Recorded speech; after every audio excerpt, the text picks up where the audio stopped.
Et on a une idée assez précise de ce qui s'est passé au final, puisque les faits ont été enregistrés. Il y avait une caméra de surveillance qui a donc enregistré toute la scène. Alors ce que l'on peut voir sur cette vidéo de surveillance, eh bien c'est un jeune homme qui écrit une première inscription sur l'entrée de cette synagogue, qui ensuite se recule pour prendre une photo, qui descend quelques marches, écrit une autre inscription sur les marches de cette synagogue, prend une deuxième photo et repart. Alors en ce qui concerne les inscriptions en photo en question, eh bien il y a deux croix gammées, l'une sur les marches de la synagogue, l'autre sur la porte d'entrée de la synagogue. Et puis il y a également deux mots. Ces deux mots, ce sont black shirt. Black shirt, ça veut dire t-shirt noir ou alors chemise noire. Et cela pourrait être une référence au mouvement fasciste italien des années 30. C'est ce que m'expliquait la rabbin de la synagogue. Alors après, en ce qui concerne le suspect en question, il n'a pas encore été retrouvé, mais la police est à sa recherche, une recherche très active même. La police a partagé une capture d'écran de cette vidéo de surveillance, et sur cette capture d'écran, eh bien, on peut voir le suspect.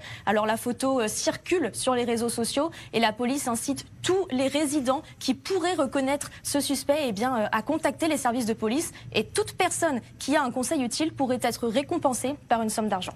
Alors Marie, comment réagit ce soir-là la communauté dans cet état du Nebraska ?